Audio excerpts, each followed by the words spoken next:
Donc la Mishnah, c'est la Mishnah célèbre, la dernière Mishnah du deuxième Pérec de Baba Metzia, que vous connaissez par cœur. Avedato, Vavedat Aviv, Avedato Kodemet.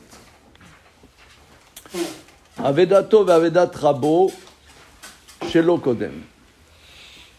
Avedat Aviv, Vavedat Rabo, Shel Rabo Kodemet, שאביו הביאו לעולם הזה, ורבו שלמדו חוכמה מביאו לחיי העולם הבא. ואם אביו חכם, של אביו קודמת. היה אביו ורבו נושאים מסוי, מניח את של רבו, ואחר כך מניח את של אביו. היה אביו ורבו בבית השבי, פודה את רבו, ואחר כך פודה את אביו, ואם אביו חכם, פודה את אביו, ואחר כך פודה את רבו. Alors, on va essayer de prendre, il y a cette Mishnah, vous la connaissez, il y a des petits détails qui sont complexes et qu'on va essayer ensemble de mettre à jour. Peut-être un chumash.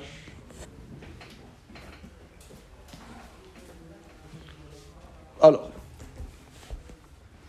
Avedato Vavedat Aviv. Donc il y a quelqu'un, il perd un objet. Et il y a son papa, en même temps, qui est en train de perdre un objet, et il ne peut pas rattraper seulement un des deux. Lequel ? Voilà. Alors, la Mishnah nous dit, je prends un exemple, bien que l'exemple soit sujet à caution, comme on va voir dans la suite, mais ce que j'aime bien, c'est réaliser de quoi on parle. Réaliser de quoi on parle. Entre parenthèses, j'avais appris une fois que, vous savez, lorsque Pinchas, il a vu Zimri avec Cosbi Batsour, c'est écrit, il a vu Pinchas, voilà, et il a pris le romach et il a tué Zimri et Cosbi Batsour. Il a vu, Rachidi, oui, Ramassé Viniskar Halacha. Il a vu ce qui se passe et il s'est souvenu de la Halacha. Pourquoi lui il a vu, il s'est souvenu de la Halacha et les autres, merci beaucoup. Et les autres, ils n'ont pas vu qu'est-ce qui s'est passé. Quelle est la différence entre Pinchas, il a vu ce qui se passe et il s'est souvenu de la Halacha. Et les autres, ils ont eu la maladie d'Alzheimer, tout d'un coup, là, qu'est-ce qu'il y a ? Alors, j'avais entendu comme ça, il a vu que quand il avait étudié le sujet, il a réalisé vraiment de quoi ça parle. Il a pris des exemples pour réaliser physiquement de quoi ça parle.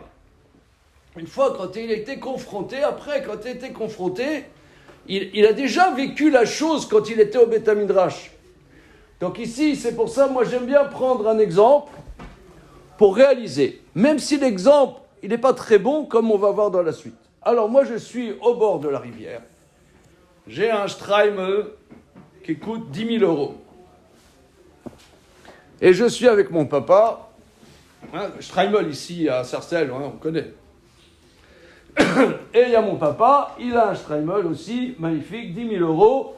Il y a un coup de vent et ça tombe dans l'eau. Et je peux rattraper qu'un seul des deux. Et puis mon père, je ne sais pas, il ne peut pas rattraper, ouais. Pour une raison que j'ignore. Alors, lequel je ramène ? A priori, moi je dirais, il y a mon papa. Je veux dire, c'est hyper important. Moi je perds 10 000 euros, bon, je m'en fous. Je veux dire, il y a mon père. La Mishnah nous dit non. La Mishnah nous dit non. Avedato kodemet.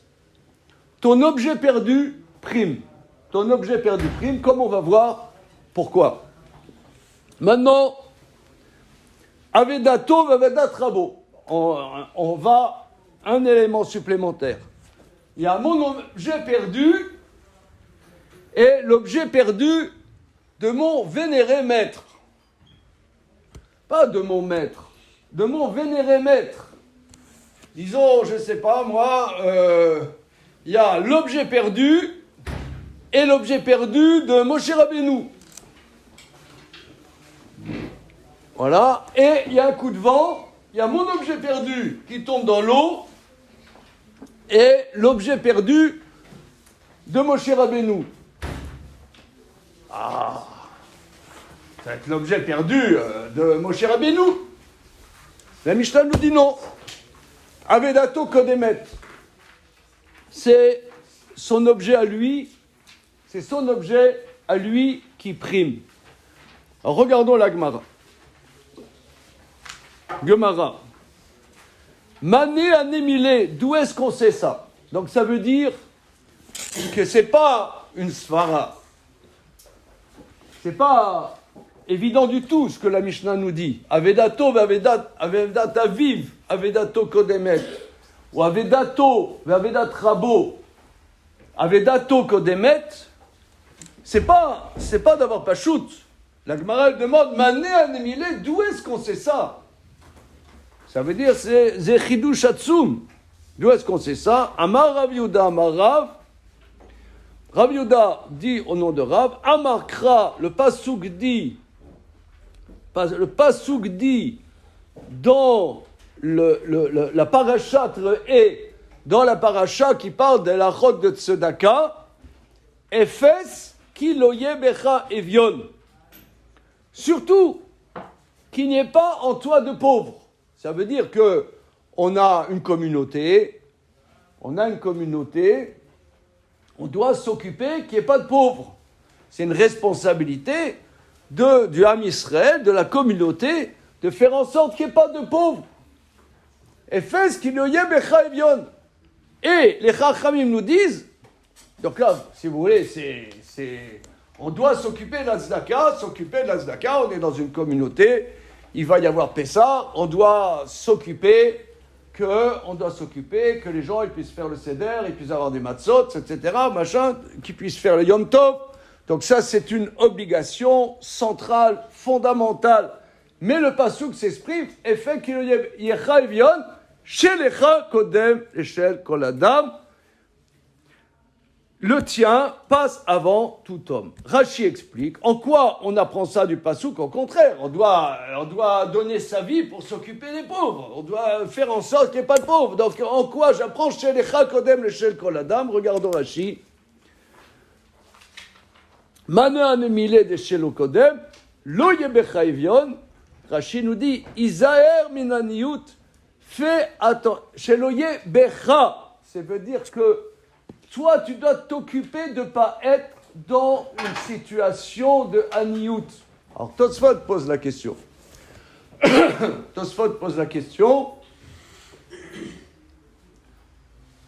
Que, au sujet de Kibud Avaim, il y a une marloquette dans la Gemara de Kiddushin. Est-ce que Kibud Avaim implique mon argent? Est-ce que Kibud Avaim implique de payer pour respecter son père ou sa mère?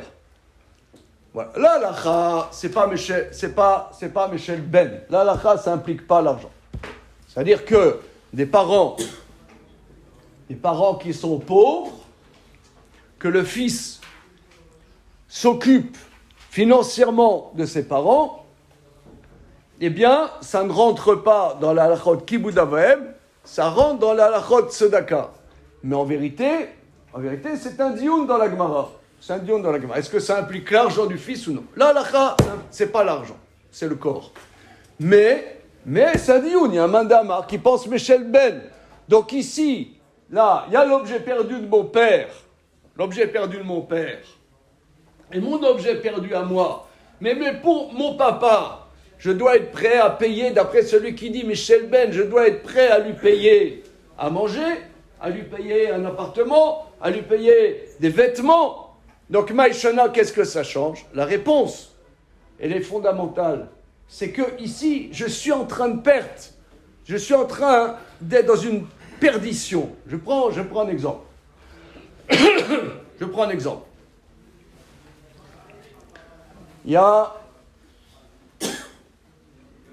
On m'appelle, j'ai un magasin, il y a un dégât des eaux dans mon magasin. Toute la marchandise va être perdue. Et juste à ce moment-là, il y a mon papa qui m'appelle, il m'a dit, est-ce que tu peux venir vite? Parce que dans son magasin, lui, il y a un dégât des eaux. Là, on ressent bien, si vous voulez, on ressent qu'il y a une perte. Je suis en train de perdre. Tosfot dit, quand je dois payer à mon père, c'est-à-dire il est né de ce que je débourse pour lui. Mais là, il n'est pas né de ma perte. Il n'est pas né de ma perte. Quand je dois payer, c'est-à-dire si j'achète un paquet de matzot pour mon père, il va être né de ce paquet de matzot. Mais là, il n'est pas né de la perte que j'ai, que mon magasin, il est perdu. Voilà. Ça, c'est la première, la première enseignement de cette Mishnah, qui a un chidouche extraordinaire, mais continue encore. Rav Yehuda Rav Yehuda continue au nom de Rav. Kol hamekayem be'atzmo kar, sauf Baal Dekar.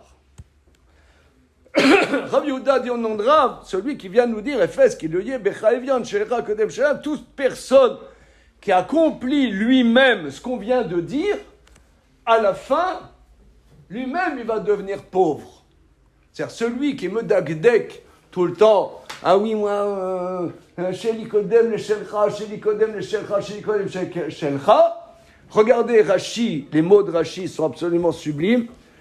Kol hamekayem be'atzmo kar, Rashi, afalpi shelo itilu alav hakatuv, bien que dans un cas de ma perte à moi, la perte de mon père, la perte à moi, la perte à toi, etc., bien que le verset ne lui incombe pas cette obligation dans ce cas, yesh l'adam likanes lifni meshurat tadim, l'homme il doit faire plus. Velo le dagdek sheli kodem, et pas toujours dire ouais sheli kodem. Imlo befsel mochia, à moins que ce soit dans une perte significative. Par contre, si on est dans un cas de perte significative, alors ça, je ne dois pas m'occuper ni de mon père, ni de mon maître. Qu'est-ce que ça veut dire perte significative? Alors ça, c'est très subtil, c'est subtil. Qu'est-ce qui est significatif, qu'est-ce qui n'est pas significatif? Moi, j'explique comme ça, par exemple, qu'il y a Achnasat Ochim. Achnasat Ochim, Ol Gmilot Chasadim. Achnasat Ochim, c'est fondamental dans la vie juive.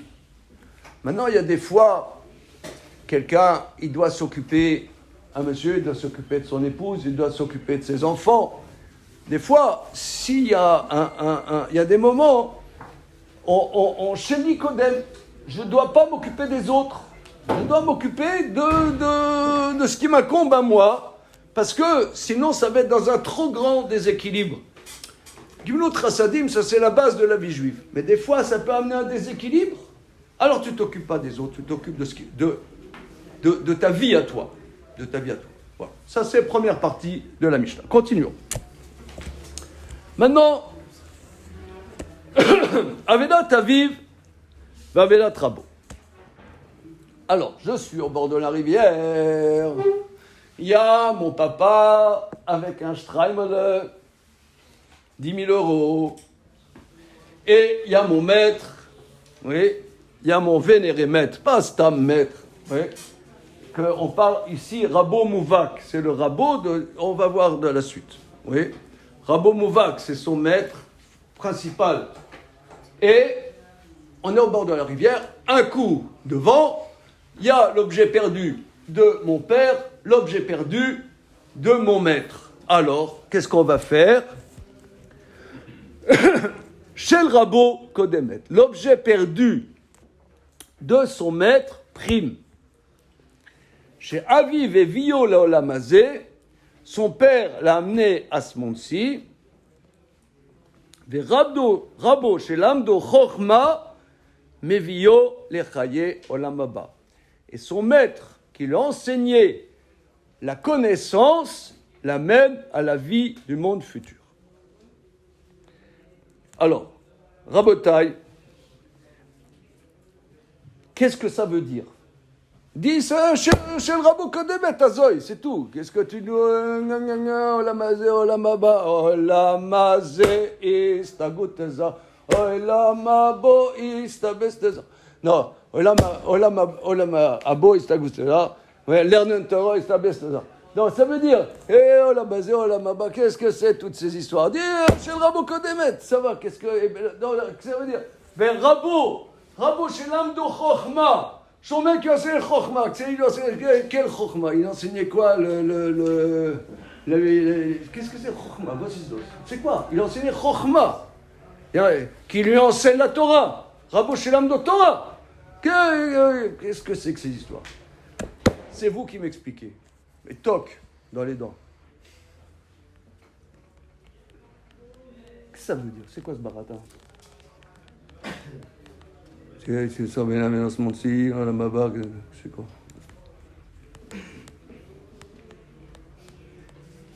Deux questions. Comment? J'ai une question, c'est quoi ce baratin? Non, d'abord, il y a deux questions. D'abord, c'est pourquoi la Mishnah, tout d'un coup, elle nous dit, par exemple, vous voyez, la dernière Mishnah d'Orayot, elle nous donne les dîners Gdima. Le Kohen, il passe avant le Lévi il passe avant l'Israël, le machin, bidule, machin. Il y a des dîners Gdima. C'est extrêmement fondamental. Les dîners Gdima, c'est très très important. Je vous donne un exemple. Il y a 3 ans, vous vous souvenez, il y avait le Covid.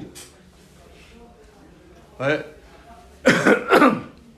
Le Covid, il y avait des cas, il y a des services, par exemple, des services de soins intensifs, et ils ne pouvaient pas recevoir tout le monde. Qui on reçoit en premier? Comment on va choisir? Je sais pas, c'est un copain du maire, c'est un copain du chef de service, il vote pour la mairie, alors je l'accepte ou non? Comment? C'est des halachot très très très très fondamentales, très importantes. Ish kodem leisha. Un homme passe avant une femme. Ouais, tu me demandes, moi, je sais pas trancher une affaire comme ça. Chazal, ils nous disent, Ish kodem leisha. Un homme prime une femme. Par exemple, prenons un exemple. Dans la Seconde Guerre mondiale, il y avait des cas, tout le temps il y avait des cas comme ça. Il y avait il y avait une communauté, elle était encerclée par les nazis. Et ils arrivent à payer à des nazis, parce que les nazis, ils étaient très très méchants, ils n'aimaient pas les juifs, mais certains, ils aimaient plus l'argent qu'ils n'aimaient pas les juifs. Certains. Donc des fois, ils arrivaient à soudoyer. Ils arrivent à soudoyer pour 3 personnes. Alors il y avait des questions. Est-ce que on sauve un Talmid Chacham Atsum, mais qui est âgé, ou un Talmid Chacham moins Atsum, mais qui est jeune, par exemple? Monsieur, comment tu tranches? Comment? Ben ça, c'est plein de sagesse. Moi non plus, je ne sais pas trancher une affaire comme ça. Il faut apprendre. Il faut savoir. C'est très compliqué. Très, très compliqué. Comment? Oui, d'accord. Toi aussi, tu vas écrire. C'est ça, c'est Chokhmat Torah, il faut savoir. C'est le Dinek Dima, c'est fondamental. Dinek Dima, comment? Alors, dis, le maître, il passe avant le père. Alors, tu dis, le maître, il passe avant le père. Son père, il l'a amené, il l'a masé, et son maître qui a enseigné Chokhma. Qu'est-ce que c'est ça? Expliquez-moi. Parce que, on m'a dit, il y a jusqu'à 16h le Seder, non? Non, d'après ce que j'ai compris, jusqu'à 16h. C'est ça le Seder. Bon, je sais pas. Vous connaissez ici l'humour de Rav Brandt. Maintenant, vous allez apprendre l'humour de Zizek. C'est la même région. Alors, voilà. Bon, ok. Alors, mais expliquez-moi. Non, sans blague, je suis très sérieux. Parce que cette Mishnah, tout Ben Torah, tout Ben Torah connaît cette Mishnah par cœur. Ouais.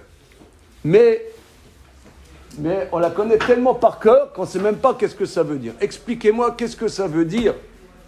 Qu'est-ce que ça veut dire? Son père l'a amené dans ce monde-ci et son maître qui l'enseignait Chokhma l'amène à la vie du monde futur. Qu'est-ce que ça veut dire? Expliquez-moi simple.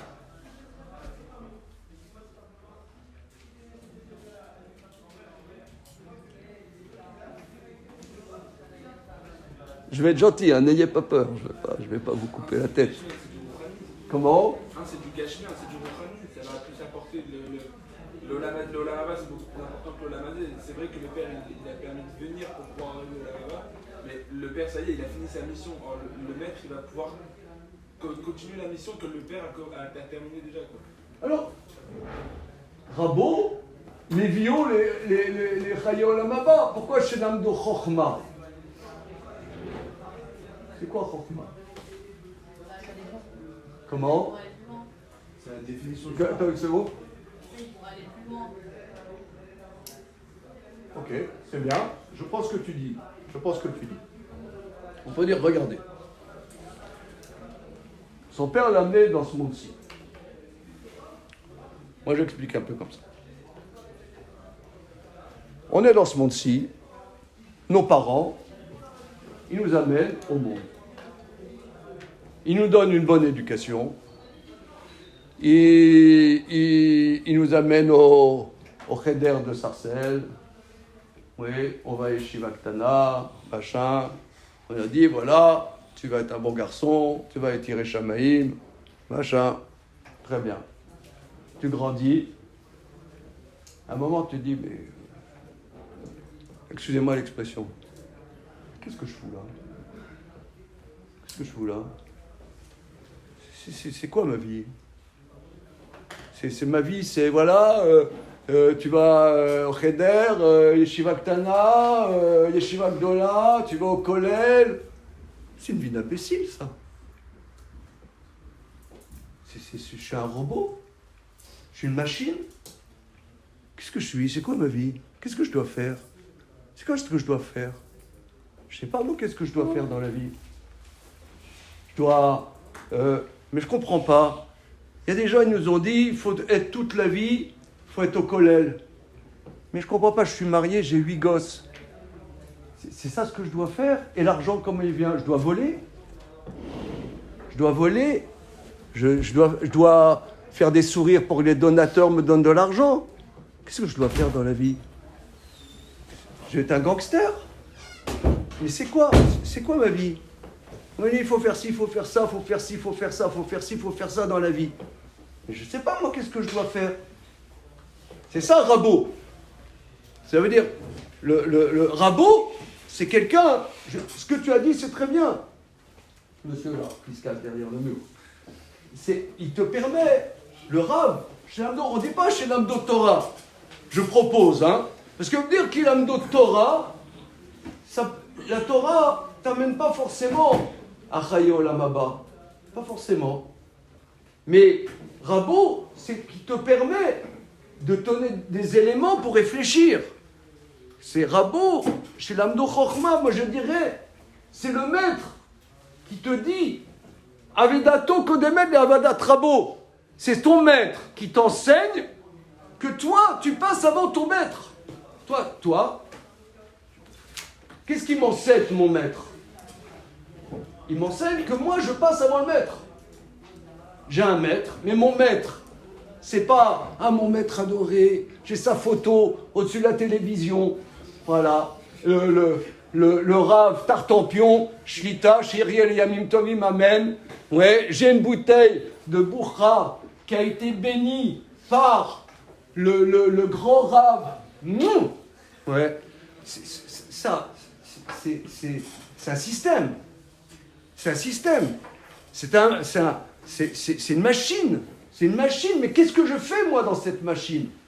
Eh bien, c'est ce maître-là qui peut être, ok, peut-être il a béni la bouteille de Bourra, c'est formidable. Mais ce maître-là, il m'a enseigné que pour moi, ma vie est plus importante que la vie du maître. Ma vie, je dois construire ma vie.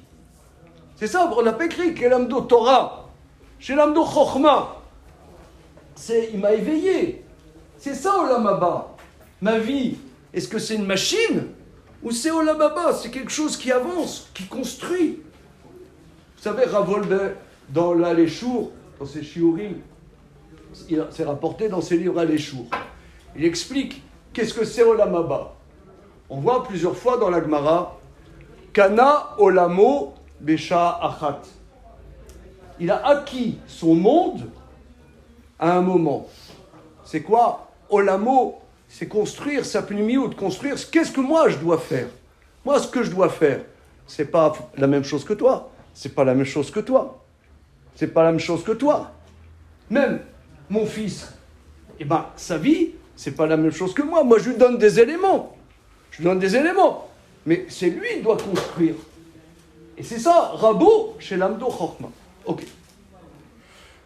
On va commencer. C'est l'introduction, ça. Maintenant, on reprend. Alors, mais Rabo chez l'Amdo Chochma, mais Vio, il l'amène au présent. Donc ça veut dire, ici, on voit que la nécessité de la Chochma, apprendre la Torah, ça peut être encore un système. Voilà, on est religieux, on est Haredi, ouais, on vote en Israël, on vote Gimel. Ouais. Ah oui, alors là, je lis Yaten Neeman. Ah non, je lis Apelles. Voilà, non. La Torah, ça peut être un système.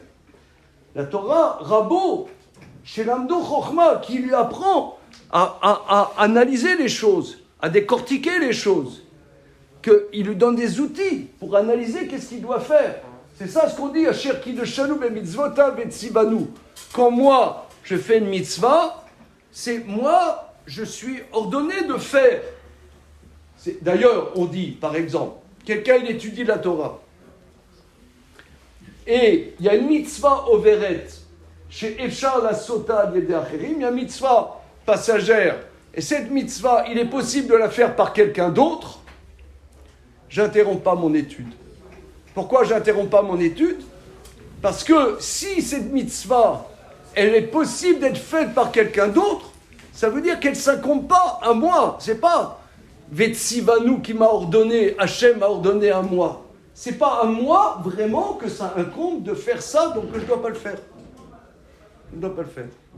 Mitzvah overet shem sharasota d'idachirem, mitzvah qui passe, qui est possible de faire par quelqu'un d'autre. Donc ça, c'est pas moi ce que je dois faire dans ma vie. Je laisse à quelqu'un d'autre de le faire. Quelqu'un d'autre le fasse. Maintenant, reprenons la Mishnah. Avedat aviv avetat rabo shel rabo kodemet. Shaviv evio leolam hazeh, son père l'amène dans ce monde-ci. Ve rabo shel amdo chochma mevio lechayo olam haba. Vim aviv chacham shel aviv kodemet. Si son père est chacham, alors l'objet perdu de son père prime. Bien.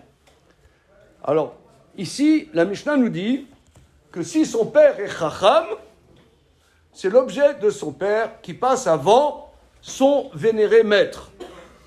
Regardez le petit bête entre crochets, ça va sur le Biur Agra, Agaot Agra. Bemishna chacham, regardez, Agaot Agra, vous avez là dans la photocopie? Non? Ça a été censuré. Ça a été censuré. Le Gaon a été censuré. Ok, alors, je vais vous le lire. C'est très simple. C'est très. Le Gaon, il dit. Le Gaon, qu'est-ce que c'est Agaot Agra? C'est-à-dire que dans la marge des livres du Gaon de Vilna, il avait écrit dans la marge, et après, ils ont récupéré les volumes qui étaient dans la bibliothèque de Gaon de Vilna, et dans l'édition Vilna, ils ont rajouté ce qui est écrit dans la marge. Qu'est-ce qu'il a écrit dans la marge? Que la girsa du Rif et de la plupart des poskim, la girsa du Rif s'écrit Im aviv chacham keneged rabo. si son père est chacham au même niveau que son maître.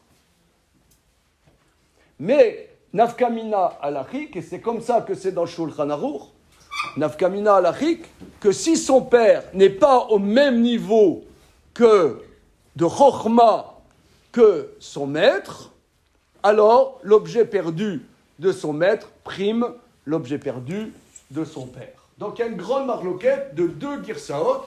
En général, quand ils ont publié la première édition du Talmud imprimé, l'édition Bloomberg, si je ne m'abuse, ça a été sur la girsa de Rashi. Ils ont pris comme option, nous imprimons selon la girsa de Rashi, mais beaucoup de poskim, en particulier le Rif, le Roche, Rambam, Verhoulé, et c'est comme ça dans Shulchan Aruch, Ima vivre, Chacham, Shakul Keneged, il dit, la Girsa précise, Shakul Neged Rabo, s'il est équivalent en Chokhma à son maître. Ça veut dire que d'après la première Girsa, même si le père il est à peine Chacham. Quoi? Ça veut dire que d'après la première Girsa, même si le père il est à peine Chacham. On ne dit pas s'il est à peine Chacham, il est Chacham. Il n'y a pas un Chatzishur. Est-ce qu'il y a un Chatzishur dans Chokhma? Non, il est moins. Il est moins. Alors regardez, ici aussi encore, il faut réfléchir. Quel est le débat? Il faut réfléchir. Quel est le sujet? Quel est le sujet? Parce qu'on dit, son maître, il lui enseignait la Chokhma. Si son père est Chacham, mais son père, il ne lui a pas forcément enseigné. Il y en a, par exemple, ils ont du mal à apprendre avec leur papa. Ça les Christ d'étudier avec leur papa. C'est comme ça. Je ne citerai pas de nom. Il y a des écrits. Il y a papa, tu veux étudier avec moi? Le père, il dit, tu veux étudier? Excuse-moi, il y a Yeshiva Ben Azmanim. Il y a Yeshiva Ben Azmanim. Je ne peux pas, papa, j'étudie avec des copains. Alors, la plupart des gens, c'est comme ça. La plupart, ils sont plus à l'aise d'étudier avec des autres qu'avec leur père. Je ne sais pas pourquoi, il faudrait demander pourquoi Kashbo, il a fait que c'est comme ça. Mais et son père, il n'a pas forcément enseigné. Alors pourquoi, si son père est Chacham, il passe avant, d'après la Girsa de Rashi? Et quel est le débat d'après la Girsa du Rif et des autres poskim?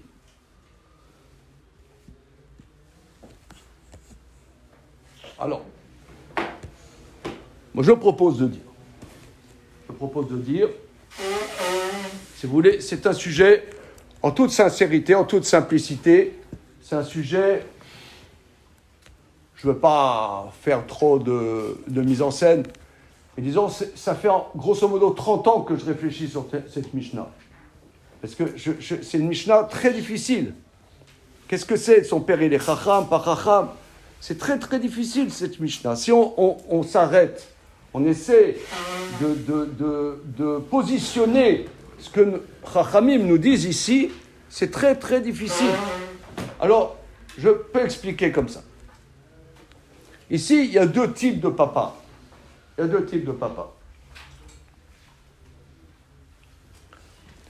y a un papa, il t'amène au monde, il te dit, tu sais mon fils, dans la vie, il faut apprendre à se débrouiller, il faut faire des bonnes études, il faut faire Polytechnique, il faut aller au MIT. Vous savez qu'est-ce que c'est, MIT? Vous savez pas ce que c'est, MIT? Le Massachusetts Institute Technology. C'est l'un des plus grands instituts de technologie au monde qui se trouve à Boston. Tous les petits feuges de Paris, ouais, c'est leur rêve. Mon fils, il est au MIT. Voilà, MIT, t'as tout dit. Mon fils, il est au MIT. Il va faire, après, il va créer une start-up. Il va gagner du fric. Il va créer ChatGPT. Vous savez que le mec qui a créé ChatGPT, comment il s'appelle? Dan Altman. Pourquoi il ne s'appelle pas Dupont? Non, il est au MIT, voilà. Et le mec, il est au MIT. Voilà. Ou alors, mon fils, il est à Silicon Valley. Ah, mieux. Mon fils, il travaille à Google. Ah, il travaille à Google, formidable. D'accord, mais qu'est-ce qu'il va faire de sa vie? Il va se marier avec qui? Il se marie avec une Chinoise, il va se marier avec quoi? Il va faire quoi dans la vie? Il amène dans ce monde-ci, mais il n'apprend pas. Qu'est-ce qu'il doit faire? Il apprend, ouais, il faut se débrouiller, il faut être médecin, ouais, chirurgien. Mon fils, tu seras chirurgien. Tu seras chirurgien, mon fils. Voilà. Donc, c'est bien. Mais après, apprends-moi, qu'est-ce que je dois faire, moi, dans la vie? Comment je dois être avec mes parents? Comment je dois être avec ma femme? Comment je dois être avec mes enfants? Apprends-moi. Moi, ma spécialité, il n'y a pas de saut métier. Hein. Ma spécialité, c'est j'enseigne à des étudiants. La Gemara, je veux dire. Ouais. Alors, je dis, il y a des étudiants, par exemple, ils sont à l'école normale supérieure. Ouais, c'est les stars. Ils font économie à l'école normale supérieure. Ou alors, ils ont fait expert comptable. Vous voyez, les mecs, expert comptable, bac plus 8, super expert comptable. Je leur dis, dans tout ton cursus, combien d'heures tu as eu pour apprendre comment te conduire avec ta femme? Ou alors, par exemple, j'ai des élèves, ils ont terminé médecine, ils ont fait l'internat de médecine. Terminé l'internat de médecine, bac plus 12, vous voyez, style. Ils sont neurochirurgiens, psychiatres, ouais, ou je sais pas quoi. Je leur dis, voilà, toi, tu as fait bac plus 12. Dis-moi, combien dans ton cursus à l'université, tu as appris comment te conduire avec ton épouse? Bon, évidemment, ils me disent, il a des questions idiotes celui-là. Mais c'est une question sérieuse. C'est une question très très importante. Comment se conduire, par exemple, avec son épouse? Comme ça. Même tu vas dire, je prends un exemple simple. Il y a quelqu'un, par exemple, moi, on m'a demandé de construire, à Dubaï, on m'a demandé de construire une tour de 80 étages à Dubaï. J'ai jamais été architecte. Jamais appris l'architecture. Mais je vais dire, je vais le faire. J'arrive, je vais le faire. Alors, quelqu'un, on va dire, voilà, il va se marier, et il n'a fait aucune étude comment construire une maison juive. Aucune étude. Et ça va tenir droit? Tu crois que ça va tenir droit? C'est comme construire une tour à Dubaï de 80 étages. Ah mais bon, non, je vais le faire au pif. Je vais le faire comme je le sens. Mais tu vas te casser la figure, mon zozo. Donc ça veut dire, Aviv Chacham, ici, c'est un père. Peut-être tu n'as pas appris avec lui, mais tu l'as vu vivre. Sa vie, il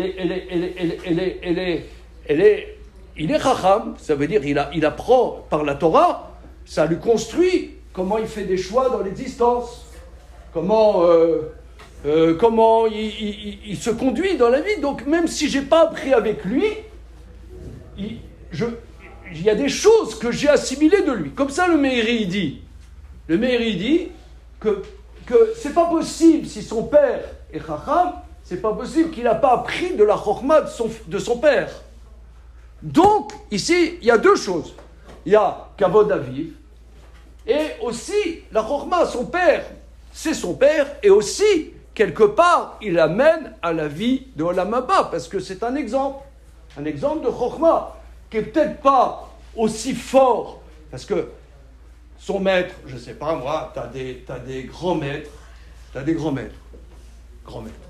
y a des maîtres qui ont changé la vie, même de quelqu'un qui est dans la Torah. Moi, j'ai connu des gens, par exemple, qui ont étudié avec Rav Wolbe, ou il y en a qui ont étudié avec le Chazon Ish, qui ont étudié avec Rav Shmuel Grozovsky. Donc là, tu as des gens,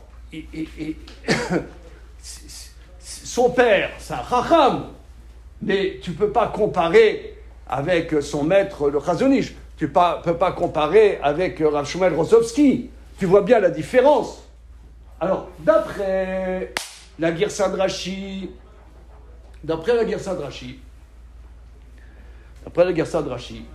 si son père est Chacham, il y a connexion de deux choses. C'est son père, et aussi, il t'amène les maasés à la vie du monde futur. Même si tu n'as pas appris de manière formelle, mais étant donné qu'il y a la connexion de deux choses, son père, il va pas d'abord. Alors maintenant, c'est quoi la vie du Rif et qui est la halakha? Rabotai, c'est quoi? Et toc. Vous croyez que c'est moi qui fais tout le boulot? Ah, c'est quoi la marloquette? Est-ce qu'on prend en compte Non, le mais, fait que le père... je cherche un synonyme à andouille. Non. Évidemment, concrètement, je vois bien la différence, mais quelle est la logique, je veux dire? Est-ce qu'on prend en compte le fait que le père est rentré dans ce monde-ci ou pas du tout? Parce que Rachid dit on prend les deux en compte, et les deux en compte, même que le père il est moins racham, il a moins appris que le mec, mais sauf ça, il faut prendre en compte le fait que le père il a fait rentrer dans ce monde-ci. Tandis que le Rif, je crois, il prend très peu ça en compte. Je ne sais pas s'il ne prend pas du tout, mais il prend très peu. Oui. Donc il dit la seule chose qu'on va prendre en compte, c'est la Khartma, en tout cas le limoud à Khartma. Et donc si le Rav il est plus racham que le père, bah, il gagne parce que en fait, le père il n'a pas d'autre argument. Très bien. Alors, c'est très bien. Parfait. Alors, je reprends ce que tu dis, Khaled. Je reprends. Donc, ici, il y a une marloquette. Marloquette de fond. Que d'après la Girsa que nous avons, si son père est chacham, donc, dans le père, il y a la connexion de il amène dans Olam Hazé et il amène aussi dans Olam Haba. Maintenant, si c'est ça, ce qui est convaincant, qu'est-ce que c'est l'autre avis, qui est l'avis majoritaire des Rishonim, car ça majoritaire, c'est comme ça la halakha. Donc je reprends ce que dit Chaim. Qu'il faut dire que Chazal nous dise que c'est la chokhma, ça veut dire qu'est-ce qui est vital dans l'existence, c'est la chokhma. C'est vrai, ton père t'a amené dans Olam Hazé, c'est vrai, ton père, il t'amène quelque part dans la vie du monde futur, mais Yekara im et pninim, c'est-à-dire que la Torah, c'est la chokhma, la grandeur de chokhma, c'est ça qu'il faut voir bien dans l'existence, c'est le facteur. S'il n'y a pas de chokhma, on est cuit dans la vie.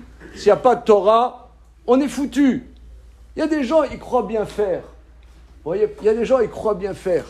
Vous voyez, par exemple, aujourd'hui. Quand je dis aujourd'hui, c'est aujourd'hui. Donc, on est dans un pays qui est en train de voter des lois complètement absurdes. Des lois complètement folles. Par exemple, il y a des lois, il y a déjà des pays, en Europe, il y a quelqu'un qui est vieux, il en a marre de vivre. Vous allez en Belgique, il est vieux, il en a marre de vivre, ils se font des perfusions et il meurt. Shalom à l'Israël. Voilà, j'en ai marre. Je ne peux plus faire du ski nautique, donc ma vie n'a plus de sens. Alors, c'est comme ça en Belgique. En France, c'est un grand débat, et la loi n'est encore pas votée. Je vous dis en toute sincérité, en toute simplicité, moi je suis copain avec le grand rabbin de France qui s'appelle Chaim Korsia. Et tous les jours, pratiquement, on est en contact, parce que lui, il est copain avec Macron. Et Macron, vous avez entendu parler là, Marcel ? Macron, il freine cette loi. Il freine cette loi. Il a peur d'avancer dans cette loi. Il a peur.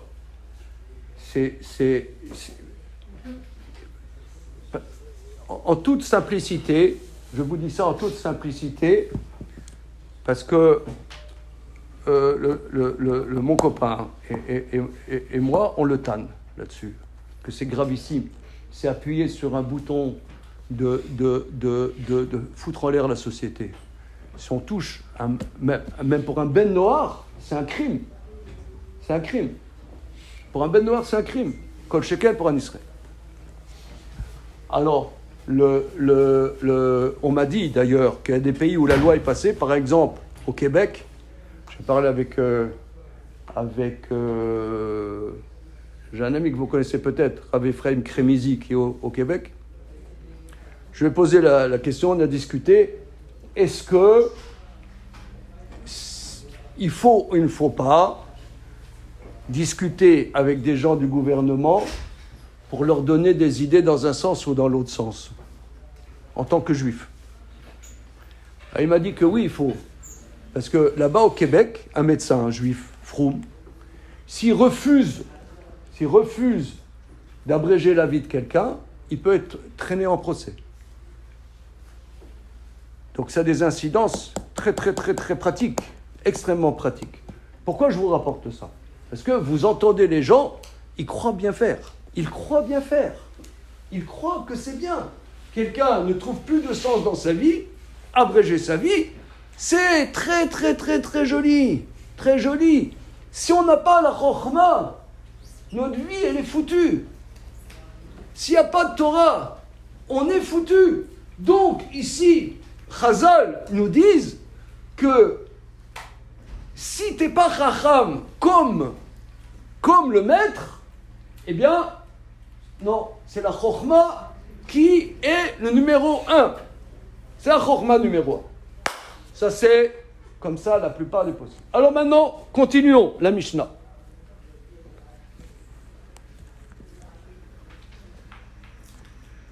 Aya aviv et rabo nosim masoy manial shel rabo varkar manial shel.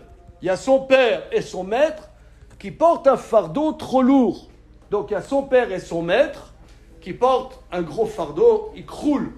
Et l'un et l'autre, ils reviennent des courses de Pessar avec leur caddie. Mais ils ont mal évalué, ils ont pas de voiture, ils ont trop et ils ont pris trop de choses, trop de matzot, trop de kilos de viande, trop de kilos de sucre à hyper cacher. Là, et je vois mon père, il n'arrive pas à se sortir avec son fardeau. Je vois mon maître, il ne s'en sort pas avec son fardeau. Qu'est-ce que je fais? Chez le Rabbo Kodemet. Vous pouvez remarquer que la Baba Metsia, que dans la proposition du milieu, on ne dit pas « et si son père est Chacham », ce n'est pas écrit. Troisième proposition. Aya Aviv Verabo Bebet Hashevi, il y a son père et son maître en captivité. Ils sont pris en captivité, ils sont au cachot. Podé et Rabo, Verarkar, Podé et Aviv, il rachète son maître, après il rachète son père.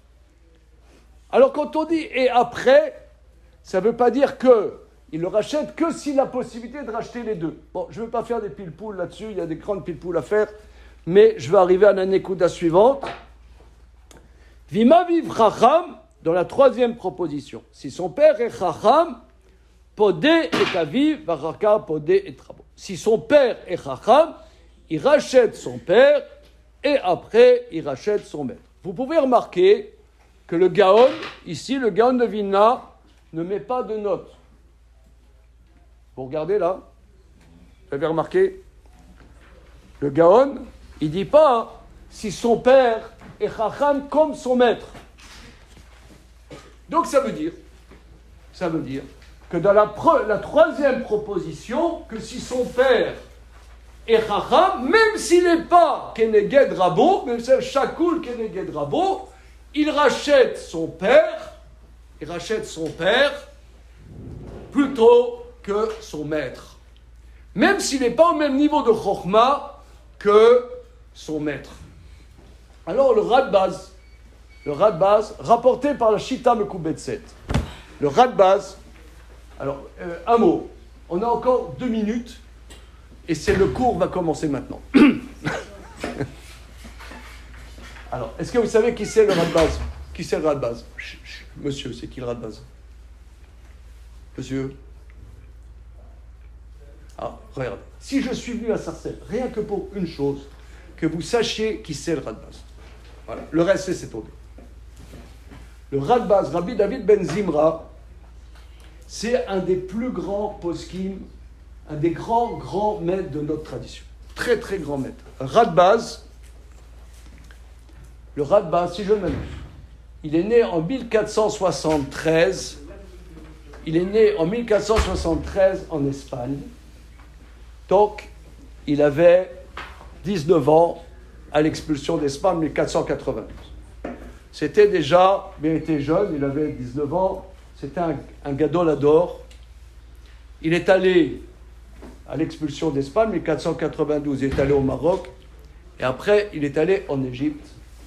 Et c'était un des gdoléadors de la génération de l'expulsion d'Espagne. Il a eu comme élève, entre autres, le Shita Mekubetset. Shita Mekubetset, Rabbi Betzalel Ashkenazi. Rabbi Betzalel Ashkenazi, entre parenthèses, c'était le maître en Gemara de Rabbi Yitzhak Luria. Le Harizal, il ne faisait pas seulement des trucs, aussi des brachot sur la bourra. Hein. Le Harizal, c'était un grand en Gemara. Et il écrit d'ailleurs, il y a quelques pages qu'on a de Harizal sur la Gemara. Et son maître, c'est l'élève, le grand élève du Radbaz. Le Radbaz, il a écrit énormément de Sheilot et Teshuvot. Vous avez le Radbaz sur certaines parties du Mishneh Torah, du Rambam, et il y a des milliers de Sheilot et Teshuvot. Et dans une des questions qui a été posée, le Rabbi Betzalel Ashkenazi, il dit, j'ai posé la question à mon grand-mère, le Radbaz, pourquoi la Mishnah, d'après la Girsa du Rif, dit-elle Shakul Keneged Rabo dans Aveda, et pourquoi c'est pas écrit Shakul Keneged Rabo dans Pidyon Shvuim? Voilà. Alors, je vais vous résumer, vous regarderez la Sheila. Là, je vous donne comme programme pour Chol HaMoed, vous faites cette Shuvah du Radbaz. C'est Kodesh Kodashim. Pour moi, c'est la Torah Messinaï. Pour moi, il y a rien. Qu'est-ce qui est beau dans le monde? Ouais. Et pour moi, il n'y a rien de plus beau qu'une Shuvah comme ça du Radbaz. Il explique Bekitsour.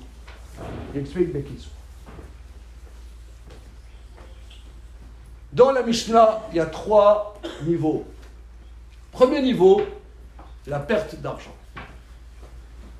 Vous pouvez remarquer que dans la Mishnah, la proposition du milieu, c'est pas écrit si son père est Chacham. Donc il pose la question, est-ce que dans la proposition du milieu, si son père est Chacham, peut-être quand même, ça sera toujours Rabbo qui passe d'abord. C'est pas écrit. C'est écrit Rabbo Kodem, dans le Massoï. Alors, il explique le Radbaz. Première proposition, la perte d'argent. Deuxième proposition, c'est Tsahar Agouf. Il y a ton père qui est un Massoï, il y a ton maître qui est un fardeau. Troisième proposition, c'est Chevi. Chevi, il y a Tsahar Agouf et il y a Bizayon Gadol. Il y a Tsahar Agouf et une honte terrible d'être en captivité. Tout est possible dans la captivité. On ne parle pas de Pikuar Nefesh. On parle, c'est Karov les Pikuar Nefesh. Tout est possible en prison. Tout est possible en captivité. Donc, il y a 3 niveaux. Il y a perte d'argent, Tsahar Agouf et Tsahar Agouf plus Bizayon Gadol. Alors, il dit comme ça. La perte d'argent, Chazal nous dit on peut être medagdek. On peut être medagdek. Est-ce que l'objet perdu de mon maître, est-ce que mon maître est plus grand Chokhma que mon père? On peut être medagdek. Mais dans la troisième proposition, qui est le Chevi, où il y a Tsahar Agouf et Bizayon, Chazal nous disent, si ton père est Chacham, même s'il n'est pas Keneged Ravecha, il passe d'abord. Il dit, quelle est la différence? Alors, regardez, pour comprendre ce Radbaz, je vous conseille de le voir à l'intérieur et de discuter entre vous. Moi, je propose ma lecture. Elle est discutable, comme toute lecture. Moi, je propose la chose suivante. Et ça ressort du Radbaz, des mots du Radbaz. Un objet perdu, c'est pas tsaragouf. La deuxième proposition, il dit tsaragouf, c'est sûr que si ton père est Chacham, ou Chacham Keneged Rafra, bien que ça ne soit pas écrit, il n'y avait pas besoin le Tana pour l'écrire, c'est sûr que ton père, s'il est Chacham, ou Chacham Keneged Rafra, il passe avant le maître. Parce que, pourquoi c'est pas écrit? Il n'y avait pas besoin. Parce que tsaragouf, c'est une réalité. C'est une réalité. La perte d'argent, c'est important. Mais ce n'est pas aussi important qu'un tsahar. Je vois mon père souffrir. Et je vois mon maître souffrir. Alors, si mon père n'est pas chacham, mon maître, il passe d'abord. Parce que c'est la chokhma qui passe d'abord. Mais si mon père est chacham, alors je réalise que mon père prime. Mon père, c'est mon corps. Mon père, en vérité, il y a une différence fondamentale entre un père et un maître. Il y a une différence yesodite entre un père et un maître. Un père, la Torah me demande Kibud Av. Kibud Av, pourquoi? Parce que moi, ma réalité, c'est mon père et c'est ma mère. Mais c'est mon père et c'est ma mère, c'est eux qui m'amènent dans Olamazé. C'est eux qui m'amènent dans Olamazé. C'est encore... C'est pas suffisant. S'il n'y a pas la chokhma, c'est rien du tout. C'est wallo. C'est la chokhma, ça c'est numéro 1. Mais si mon père est chacham, pas le keneged rabo, et qui souffre, dit le Radbaz, alors ici, il y a la connexion du Kibud Av et du Kavod HaTorah. Ah, mais c'est pas la même chose. Oui, mais il y a une réalité, c'est que mon père, c'est une réalité première. Mon maître, c'est quand même extérieur. Un maître, c'est une certaine extériorité. Lorsque il y a l'objet perdu, un objet perdu pour nous, je suis en train de perdre 10 000 euros. Je suis en train de perdre 50 000 euros, ça fait mal. Mais ce n'est pas un tsaharagouf. Chazal, dans ce cas-là, ils disent, il faut que le père, il soit shakul keneged rabo. Parce que là, une perte d'argent, c'est une abstraction. Une perte d'argent, c'est une abstraction. Ce n'est pas un tsahar. Tsaharagouf, ça change complètement le mabat. Ça change complètement le mabat du sujet. Tsaharagouf, ici, c'est quelque chose de très important. Je résumerai la chose suivante. Vous regarderez le Radbaz. Je vous invite, je vous encourage à faire le Radbaz à l'intérieur et de discuter entre vous parce que c'est difficile à comprendre. Je donne un exemple. Il y a un interdit de frapper tout juif. Quelqu'un frappe son père ou sa mère et fait couler du sang, il est chayam mita. Quelqu'un, il frappe son maître, son vénéré maître, il lui fait couler du sang. Il est chayav quoi? Je parle Bédiné Adam, pas Bédiné Shamaïm. Comment? Vous? Oui, Nidouille, d'accord. Mais est-ce que Nidouille, c'est des rabbonaux, c'est des oraïsés? Ok. Alors, d'accord. Mais, comment? D'accord. Mais en tout cas, quoi qu'il en soit, c'est pas interne. C'est pas interne dans le fait de le frapper. C'est pas interne. Il frappe son père ou sa mère. Il est chayam mita. Il fait couler du sang. Mais il frappe son maître. Bédiné Adam, peut-être il perd Olam Haba. Bon, laissons-le Olam Haba. Ouais, pour le moment. Mais Bédiné Adam, il n'est pas chayam mita. Pas chayam mita. Parce qu'un maître, somme toute, c'est extérieur. Lorsqu'il y a une aveda, nous, on m'appelle, je viens de perdre toutes mes actions dans ChatGPT. Voilà. Je viens de perdre 100 000 euros. Quel malheur. Oui, et c'est quand même extérieur à moi. C'est pas mon corps. L'argent, c'est une projection. Lorsqu'il y a une paire d'argent, Chazal, ils disent, il faut que ça soit Shakul Keneged Rabo, parce que c'est encore ici, c'est extérieur, c'est quelque chose de Chitsoni. Mais si mon père, il a un Saragouf, ou bien plus, mon père, il est de Betachevi, et qu'il est Chacham, alors là, je perçois que la Chokhmah que j'apprends de mon père est une réalité quelque part qui prime par rapport à la Chokhmah de mon maître. Voilà, c'est ça ce que je voulais dire à Zoé. Tous Betachevi. Betachevi, c'est Tsaragouf, c'est plus que Tsaragouf. C'est encore plus que ça. Vous regarderez dans le Khalbaz. Ok. Allez. Chag Sameach.